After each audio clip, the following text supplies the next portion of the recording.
Salute to my good guys, salute to my righteous nagas, salute to my young princes, and salute to my existing kings.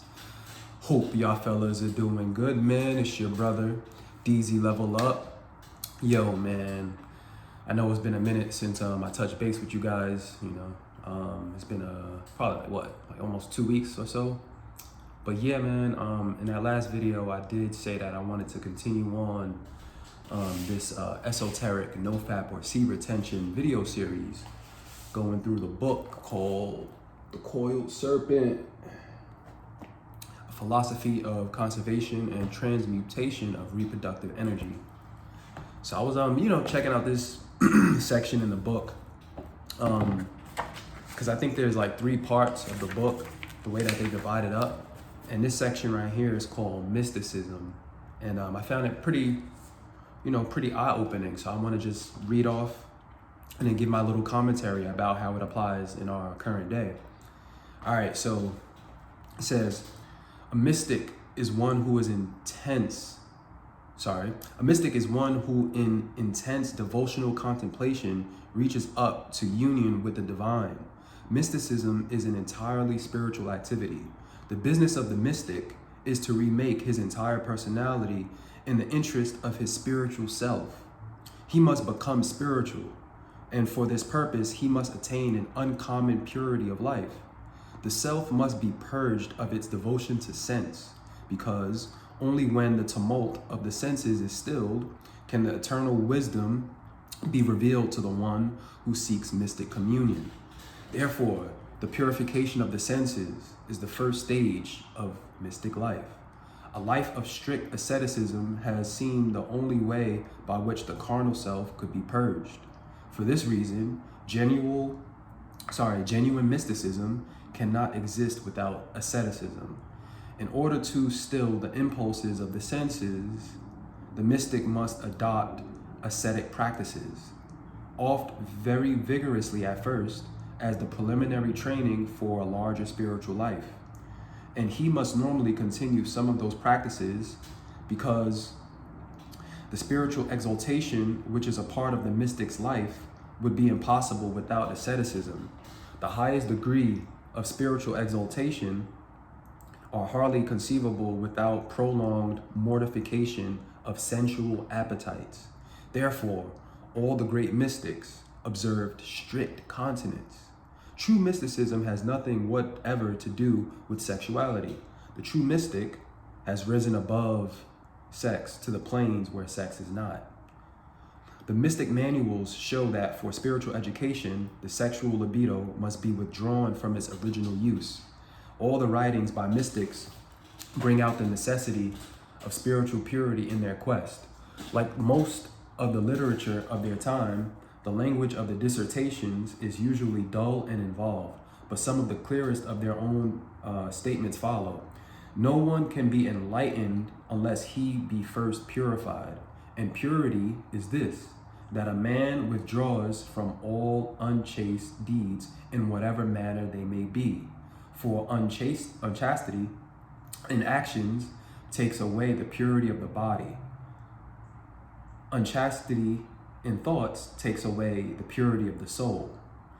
Chastity is the power which opens the soul to the things of heaven, whereas fleshly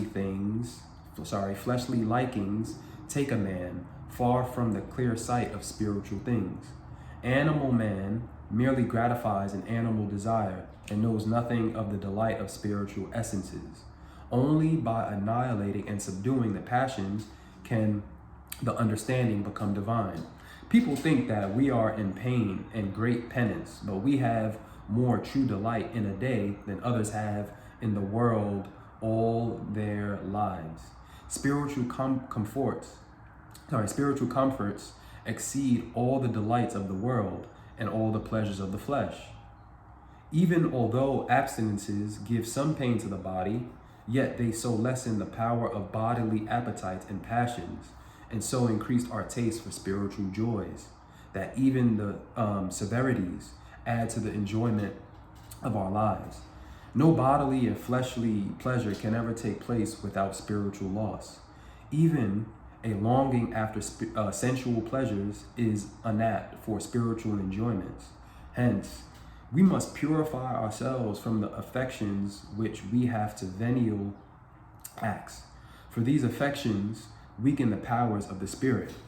Perfection cannot be attained until all passions and fleshly lusts are burnt out, so that only those who fight against their own passions may conquer and obtain perfection.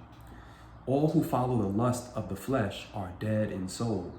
To live the spiritual life of the soul, farewell must be said to all that delights the senses. The pleasures of the flesh must be utterly renounced. For as fire and water will not mix, so spirituality and carnality cannot be experienced together.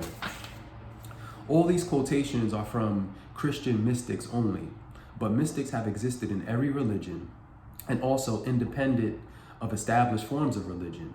The similarity of their experiences is one of the most convincing indications that all forms of religion and of spiritual philosophy are based on a single truth, on one reality, which the mystic in his highest state of contemplation seeks to approach. Quotations from other mystics given elsewhere will supply additional proof that there is one requirement which is unanimously acknowledged to be indispensable for their work, and which no true mystic has ever failed to fulfill. They have transcended the sense world in order to live on high levels of spiritual life.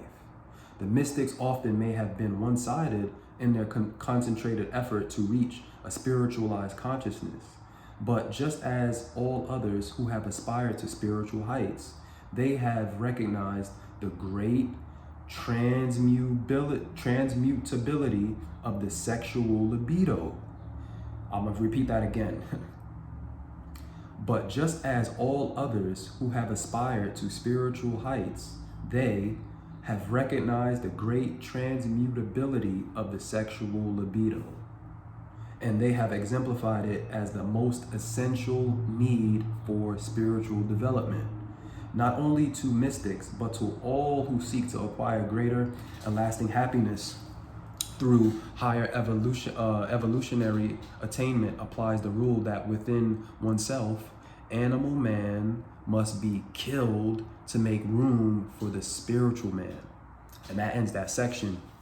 And just to list some of the references, because this book basically, pulls the quotations from books, and then the writer, the author, he drops his like little segments here and there.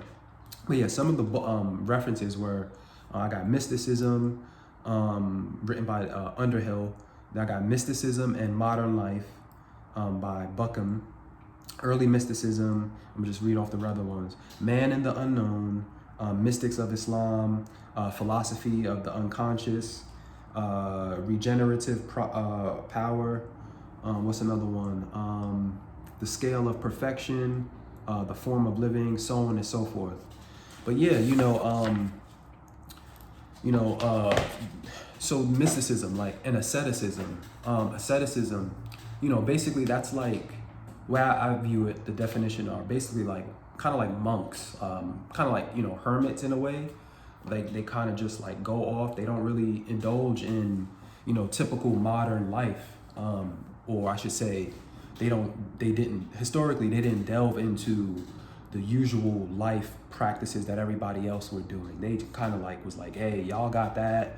I'm gonna go up to this mountain and get my meditation on and just, be one with nature.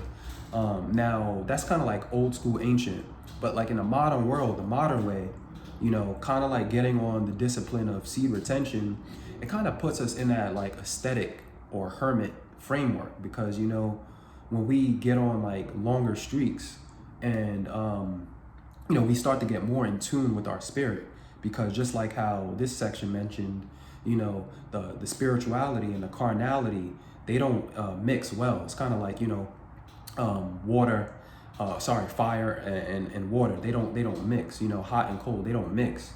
But nonetheless, we still have both aspects of ourselves. We have the lower nature, right? Our lower self, lower man, the animal man, like the book referenced, animal man, that man. But then we have the higher man, the spiritual man, the man that's of higher pursuits. And there's that duality once again.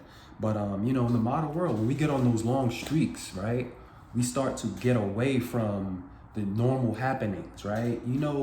What some family and friends might be doing, about the media, the sports, about all these other activities that's going on, but you kind of like get away from that, and you kind of focus more on that internal alchemy process where you're heightening your spiritual senses, and you're becoming actually a modern day mystic, in my opinion. Because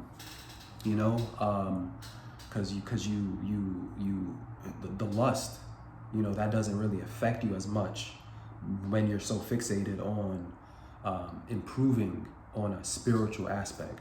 But anyway, not gonna hold y'all fellas for too long, because this book has a chock full of info. And let me know what you think about that. Drop a comment. Let's discuss. Let's chop it up a bit. Anyway, peace out, my dudes. Peace out, my nagas. Peace out, my young princes. And peace out to my existing kings, man. Salute. It's your brother. Over and out. One.